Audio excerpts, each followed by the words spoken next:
कोल्हापूरमध्ये शरद पवारांचा भाजपला मोठा धक्का। समर्जित घाडगेंचा 3 सप्टेंबरला राष्ट्रवादी शरद पवार पक्षामध्ये प्रवेश। भाजपच्या 18 माजी नगरसेवक पक्षप्रवेश करणार। शिवसेनेकडून गुहागर विधानसभा मतदारसंघात उमेदवारांची चाचपणी। कुणबी समाजाच्या 2 उमेदवारांची नावे चर्चेत। फलटणमध्ये राष्ट्रवादीला धक्का बसण्याची शक्यता। तक्रारीची दखल न घेतल्यास तुतारी हाती घेणार रामराजे नाईक निंबाळकरांचं सूचक वक्तव्य। सभेमुळे मव्यातील 8 पैकी 7 खासदार विजयी। सर्व मव्याचे उमेदवार निवडून आणू सामाजिक कार्यकर्ते श्याम मानव यांचं वक्तव्य। मव्याकडून निवडणुकीच्या मतासाठी राजकारण। मव्यानं आंदोलन केलेल्या ठिकाणी गोमूत्र शिंपडणार। जोडे मारो आंदोलनावरून सूरज चव्हाण यांची मव्यावर ट्विट करत टीका।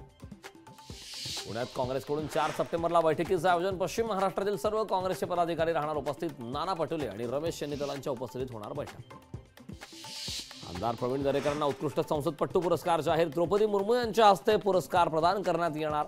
मागाठाणे मतदारसंघात दरेकरांवर अभिनंदनाचा वर्षाव।